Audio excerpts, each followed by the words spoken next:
Hey guys, it's WooGs here. Kind of just making another video going around the Summon Druid Rathma.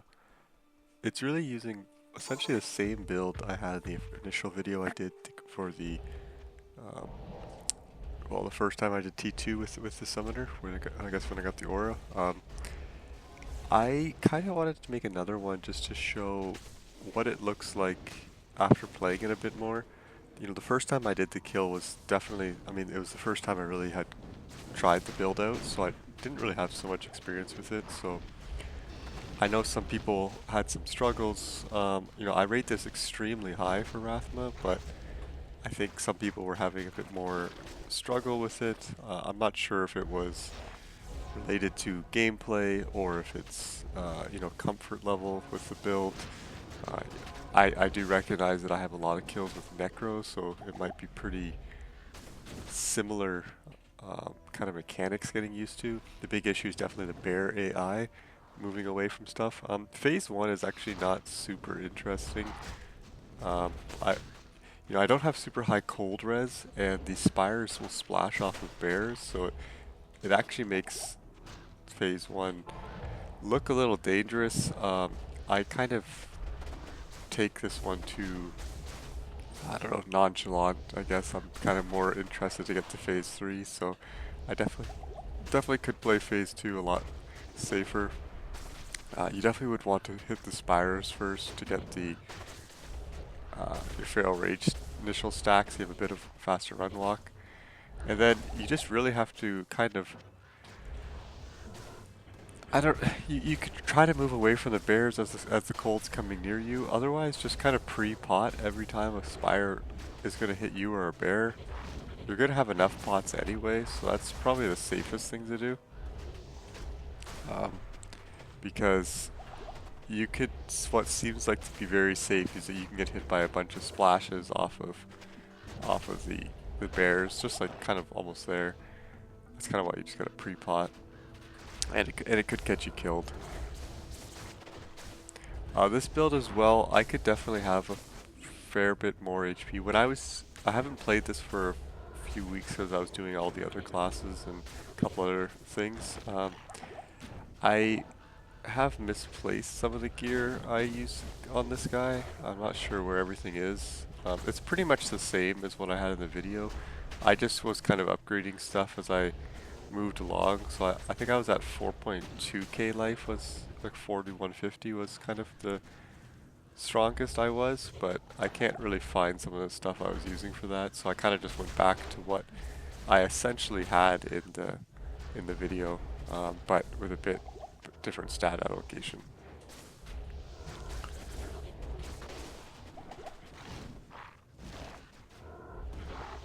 Yeah, you can see there I took quite a bit of damage. I mean, like I said, it's not too interesting, phase 1. I think the only thing people really kind of are curious about is phase 3. Um, the other thing you could do for phase 1, I mean, there's two things actually that I have played around with. One is, you know, you're at I think I'm at 85 cold. You could just get that up a little bit higher to like 88, and it feels insanely better.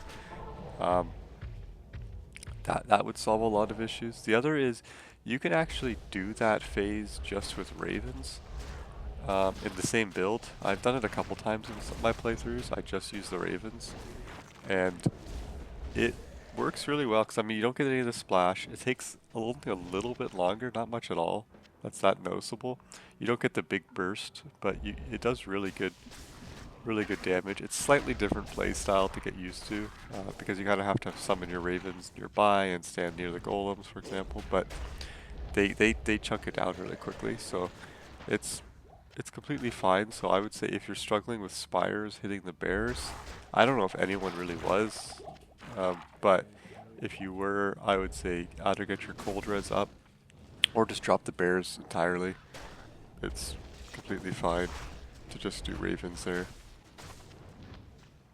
Again, that's kind of something I didn't quite notice right away, and until I did that pure Raven kill, was how much damage the Ravens are actually doing. So there's like, in my mind, this build is really two, you know, big DPS things. It's the Bears obviously have their huge attack that they have, but the Ravens' consistent damage is so high that, I mean, you can clear the whole, as I showed, the whole tier 2 Rathma with just the Ravens, so that's something you got to keep in mind. So if you're doing the fight, if you're ever dropping your Ravens, you got to make sure that you get them up because you're losing a lot of potential damage there. In this phase, I mean, to play it like kind of like Nectar, you kind of want your bears on the other side of Rathma so it shoots the other direction. And then at this point, I really should have got a stack of Feral Rage right away on that Conjuring Soul. But kind of getting decrepit, you move around really slowly, so I should fix that. So now that I got caged, I kind of got it automatically. But you'll see there, I spawned a bear, and it will not attack anything. It's just going to run back to me or die on its way because it was summoned too far away from me. If the bears are too far, they will automatically run back to you until they return to you, regardless of another target's near them or not. So you kind of need to spawn them close to the Void Knights and close to you. So you kind of have to be somewhat between, like, close to the Void Knights when you're spawning them. Otherwise, they're not going to do anything. But in that same clip, you saw that the Ravens themselves actually took down the Knight entirely themselves. So just really keep in mind to keep those Ravens up. So constantly keep spamming them up. Try to have a few bears up all the time. Honestly, at this point of the stage, I'm trying to get the bears up to, do a big chunk damage to the Knights, but the other reason the bears are up are honestly just to eat the cages while my Ravens take down the Knights. Now obviously if you get the bears in a good spot, they're just going to chunk the Knights and kill them themselves, but it's a bit hard to rely on that always. So your Ravens will attack, they will kill, so just kind of put some focus on that. I'd say phase 2 is the easiest phase for, I mean, in any summoner really that you can get into this fight, phase 2 is always the easiest phase, which you kind of then have to put that into your play style for phase 3. Phase 3 is essentially phase 2 with just added men down. So when you're planning, how you're going to movement and such, you know that the problem is really men down. Because Rathma and Void Knights themselves is such an easy combo, and there's no issue there.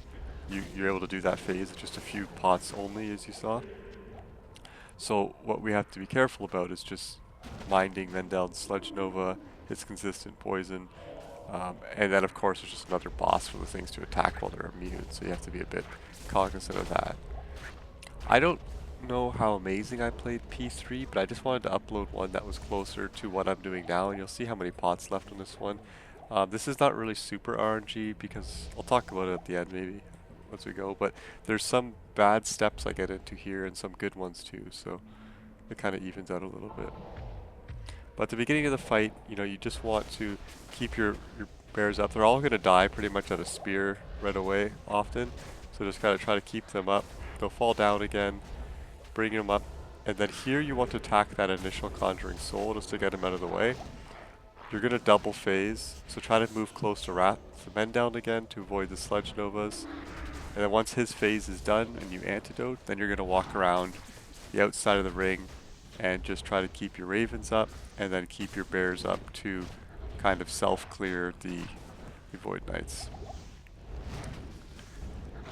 See, if you ever fall down to no bears, you're going to get instantly caged pretty much, so try to keep those bears up. Try not to be ever rejuvening during the night phase, just wait till right after, so you can always make sure to have these bears up. So again, just constantly spawn your bears, and stay close as you can here to Mendel until that's done. There you go, the phase is done. Now we can kill all the Knights.